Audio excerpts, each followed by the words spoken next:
And as promised, we have some special guests in the studio. I am going to leave them to introduce themselves, but what I will say is that it's a project that Dust wholeheartedly endorses. And well, okay, let's see. We've got about four people in the studio. I think maybe let's get some names first. But they're from an organization or a project called MPAGE. And let me see if I've got the names right here. Kobe and Emmanuel and Kamal. Excellent. Okay, so welcome to the studio, guys. Thank you. What's going on? Nothing much. You tell me, what's MPAGE all about? First off, what does MPAGE stand for? Alright, MPAGE is it stands for Morehouse Pan-African Global Experience. Nice. And you know what it is? It's an initiative. It's a study abroad program based out of Atlanta, Georgia, Morehouse College. You know, that's the school we all come from. And it's a program that every summer, you know, it started in 2009, but every summer it brings a group of Morehouse and Spelman students, you know, African American students to Africa to, you know, it's not a normal study abroad program. You know, it's a program where students really are fully immersed into African culture on every level. You know, we've explored the city. You know, we've seen the nightlife. I know that you're coming back from like Cape Coast today. Yeah. These guys made it back from Cape Coast in what must have been something like an hour and a half or something. Zoomed down and made it to the studio. I remember that I said earlier on that they're going to be here probably around like 10:30. They were here like 9:15 or something like that. I don't know if you guys specialize in time travel or something like that. Yeah, but it might be. Please share that secret with us. So okay. So now when we initially started talking, I remember that we were talking about relationships between the diaspora, like between, let's say, Ghana and its diaspora. And so, like, what is MPAGE doing about that? Because I know that here in Ghana, a lot of people have kind of like, whenever they think about people on the outside, they think not necessarily family. Like, we're very welcoming and stuff, but there's a lot of distrust between kind of Ghana and the diaspora. Did you encounter anything like that, or has it just been all love? I mean, so far it's been all love. My experience has been all love. No one has come up to me with any type of distrust. If anything, it was only distrust on my part, just because I've never been out of the country before.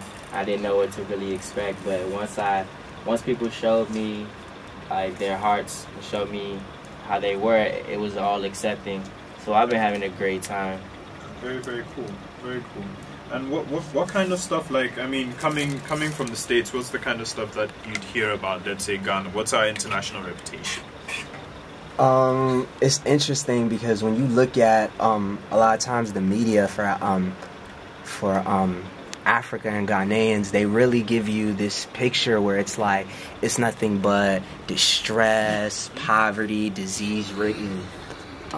But since I've been here, what I've really seen I've seen people who've risen against the struggle, who are powerful and they're loving and they're really, really accepting. One moment that really stuck out to me was one of our first nights here. We went out and there was a brother, he was in medical school, and he was saying to us that we know that you guys are across the Atlantic and that they sent you guys over there on slave ships, but this is your home, and we're taking care of the land for when you guys come back. Nice. And that was something that really was just set really high in my heart. Nice. Okay, cool. So tell us a little bit more about MPAGE in terms of the program. In terms of the program, MPAGE is part scholastic learning in the classroom and part experience-based. So when we came here, we were in Accra for a few days, and we moved to Cape Coast. We have a house in Cape Coast. We went to Kumasi. We've been to this village, Gomwa East, You went to Gomwa? Yeah, Gomwa. We actually got initiated into clans. And we kind of got African families. That's interesting. That's interesting. My dad is actually from Gomwa. That's it. Wow, in case anybody didn't know. We're probably brothers. Yeah, we're probably brothers, kind of. Actually, something that happened while we were there, I snuck away from the group, and I went and I found my family, and they pulled me by the hand, and they were saying, you know, you're really, really special. And they came and they put a gold chain on me, and they were crowning me, and they said that you're a chief here. Ish. And then they gave me a name, Boyotun, and it was thanks to the Asuna family. So what? They just gave you like a chain? Yeah, I have the chain. Actually, it's in my room. Now I'm beefing because me, I've been hustling here at YFM. I go to Gomwesikuma. No one has given me any chain. Not one chain, much less two chains. Unintended. Yeah, I need to go and speak to my people and basically be like, what's up with that? Sankofa, man, you gotta come back home. Yeah, clearly I've been in Accra for too long. We also participated in this Pan-African Student Summit, cool. Which actually brought students from Ghana, Nigeria, Benin, Togo, and United States. And Brazil, it was, too. Brazil as well, actually. And it was an organization just trying to bridge the gap between the diaspora and try to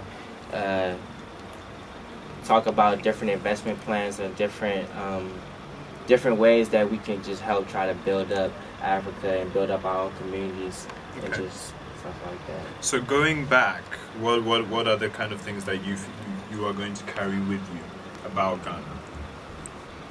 Actually, my next question was actually going to be, have you learned how to do your Azunto yet? We've been practicing our Azunto. We actually have a friend on the trip. Her name is Borle Kwe, and she's actually half Ghanaian, and she would not let us go anywhere without knowing how to Azunto. So we've been working on it. Kamal actually has the best one in the studio. So you guys can't see it, but I'm going to have to, like, after this we're gonna play a track, and then we're gonna I'll get into some small Azonto. You know, this show we don't do Azonto plenty, but we'll do some small Azonto, and then I'll report back and let you know how he fared in the YFM studio right here in the Accra Mall. But yeah, on to the other question, which was, what are you going to take back with you? Well, besides a whole lot of bracelets and necklaces and chains, different traditional dress, I'm just going to bring back the soul of the people.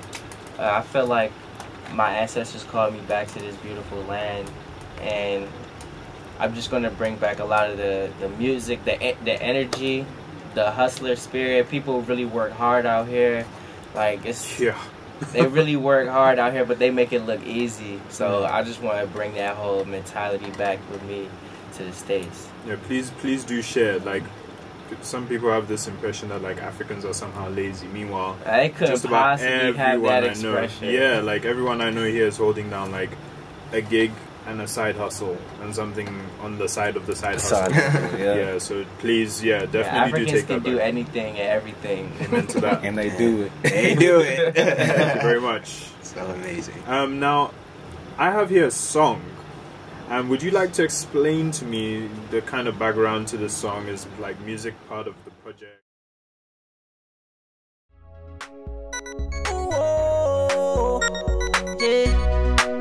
Too serious lady.